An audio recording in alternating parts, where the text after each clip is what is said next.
Hi everybody, it's Ken Iverson back in Kent, Washington. I just recorded a 5 or 6 minute segment chastising chastising MSNBC for giving the Reverend Terry even any airtime on MSNBC.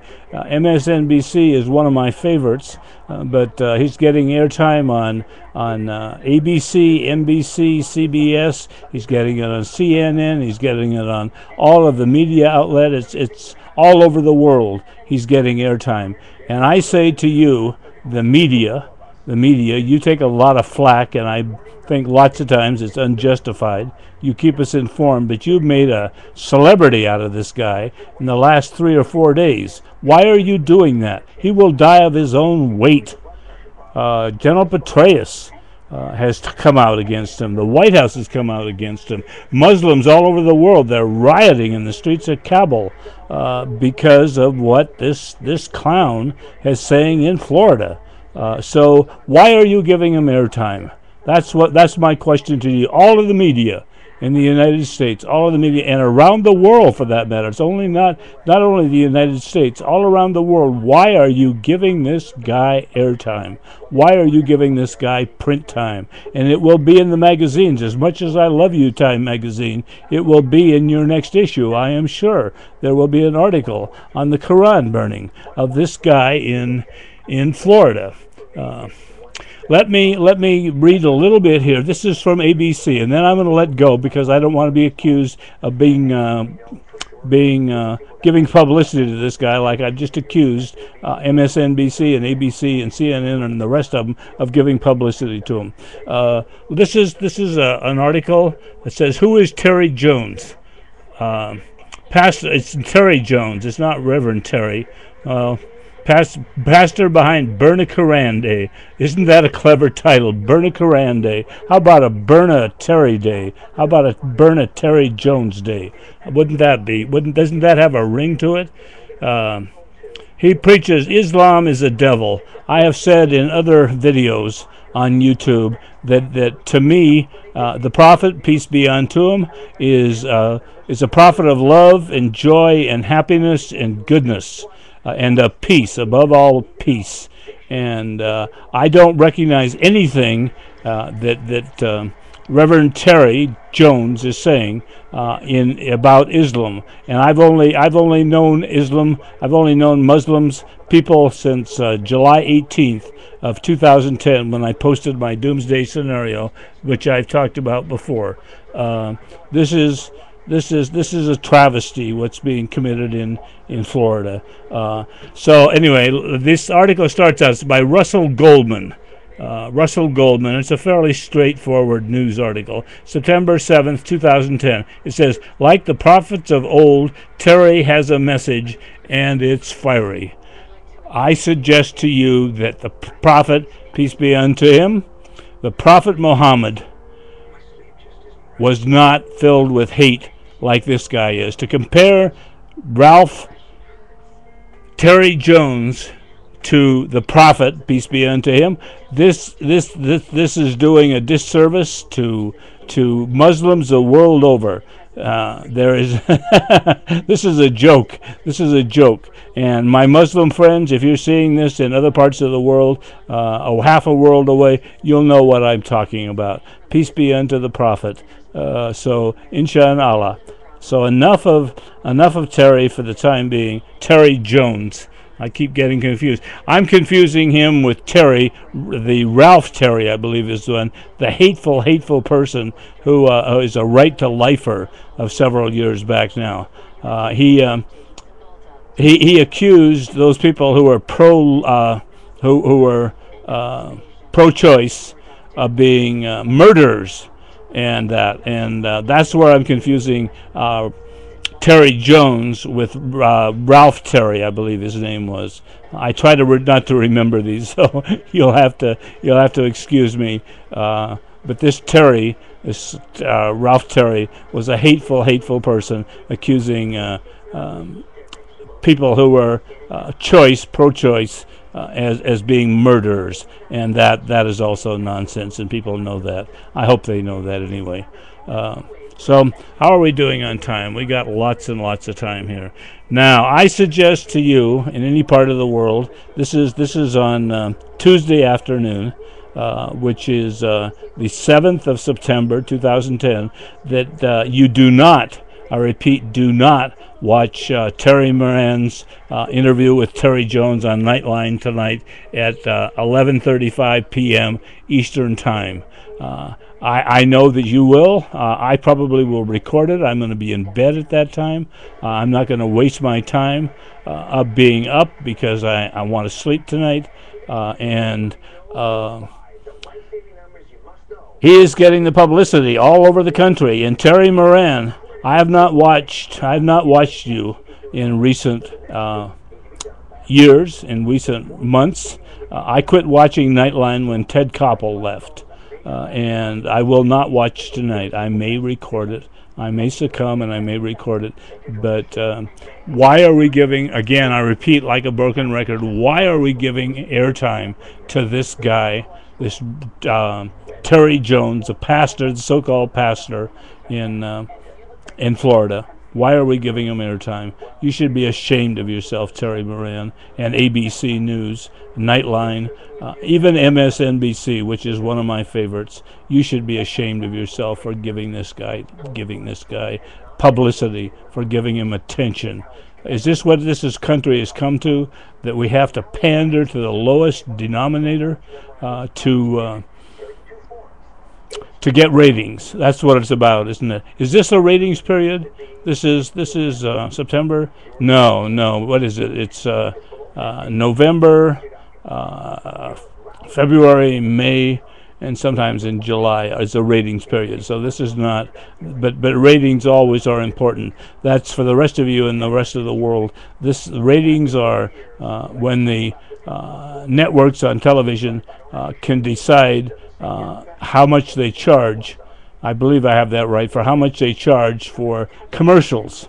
And if they have high ratings, of course, they can charge more. More people are watching, they can charge more for commercials. So this is the ratings war, and it's a very lucrative business for the networks, for ABC, NBC, and the rest of them.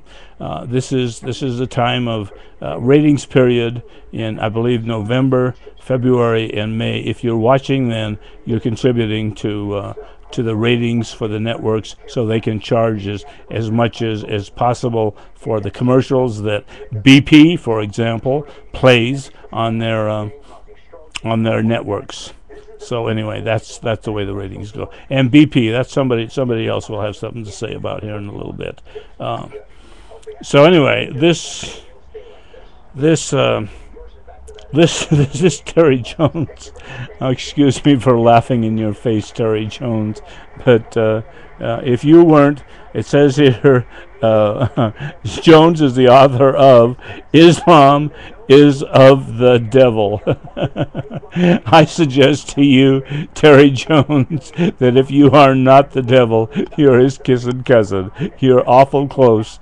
You are evil, Terry Jones. Even General Petraeus, who I usually don't agree with, says that you're hindering the war effort. You're endangering the lives of American troops in Afghanistan. And I never thought I would say this, but I agree with you, General Petraeus.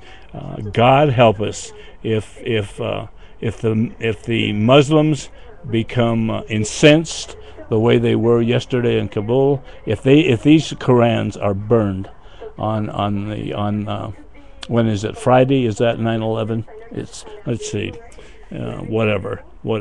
If this is on 9/11, I believe that's Friday. There's going to be the not even the militant, the good God-fearing Muslim people will extract their pound of flesh. This cannot go unnoticed in the Muslim world, and you know that. General Petraeus knows that. Our troops are in danger, and it's because of you, Reverend Terry Jones. It's because of you. You have blood on your hands. You have blood on your hands right now because people are being killed, particularly American troops in Afghanistan, because of you. because of this nonsense that you're trying to perpetrate right now as I speak. So I'm not even going to ask you to hold off and not burn the Korans. You'll die of your own weight. You'll be investigated. You'll die of your own weight. People will turn against you. They turned against Joe McCarthy in the 50s, and you're a hate monger like he was. When they found out what he was about, Joe McCarthy, he headed the House Un-American Activities Committee, and when he terrorized the entertainment industry, the political establishment. He terrorized everybody, accused them of being communists. And when he was found out to be what he was, which was a hate-mongering bigot, he was given his walking papers, and that was the end of Joe McCarthy. And that was one of the sadder chapters in American history after the war. This was in the 50s, early to mid 50s, the Joe McCarthy era. That was called. So anyway, how are we doing on time? We got some more time here. Let's see. I just Googled something here, and it says that U.S. Afghan commanders condemn Florida church's Koran burning. Church plans Koran burning. General Petraeus, Florida Koran burning will endanger U.S. troops. General Petraeus, I never thought I'd agree with you on anything, but I do on this. God help us if those Korans are burned on Saturday. Can't we stop this? Can't we stop this for the good of America, for the good of the troops? My God. Who is Terry Jones? That's what I just been reading to you here. Terry Moran, bless your soul, Terry. You will find out tonight, and hopefully you'll find out tonight that this Terry Jones is like Joe McCarthy was, a paper tagger back in the 50s, and he will die of his own weight. I believe that the exposure of truth to the light of truth will expose all lies and all evil. And this man is evil. Terry Jones is evil. There are three possibilities with the Reverend Terry Jones. One is he's demented. Two, he's mentally ill. Or three, he's evil. He's probably not demented. He doesn't seem to be. He seems to have. I've seen some clips. He seems to have his faculties about him. So that leaves two possibilities: he's mentally ill, or he's evil. And I think it would be dignifying him to call him mentally ill. Mentally ill goes along with such people as Abraham Lincoln, as I talked about in another video another time, and I will talk about more. Abraham Lincoln and Robin Williams and Jonathan Winters and Michelangelo and Beethoven, and certainly we're not going to put this Reverend Terry Jones in a category with them. So we'll talk about that some other time. But right now, so the other possibility is that we got about a minute here. The other possibility is he's evil. And of those three, being demented, mentally ill, or evil, can you think of any other? I don't. I can't. If you do, let me know. Send me a YouTube video and tell me the other possibilities. They must be evil. And I suggest to him that his saying that Islam is of the devil is a projection of his own evilness onto the outside world, onto Islam. He is evil, and he has projected that onto Islam, and he's done disservice to Islam, and he's done a disservice to Christians. He's done a disservice to the people who are in his church, the members of his church. If you understand what I'm saying, you will disavow this man immediately and have nothing more to do with him. You will not go to his church any longer, and you will cast him out in the street like Joe McCarthy was cast out in the 50s. So how are we doing on time? We got a little more. We're winding down here. So Bernacarande. Lord, what a catchy thing here. This is all over the news, and this guy doesn't deserve more than 30 seconds of airtime. Is sort of an aberration in the 21st century, as a footnote to history, as a footnote to the news this week. He should not be receiving any, and I've given him way too much, so I'm going to sign off. This is Ken Iverson in Kent. Goodbye.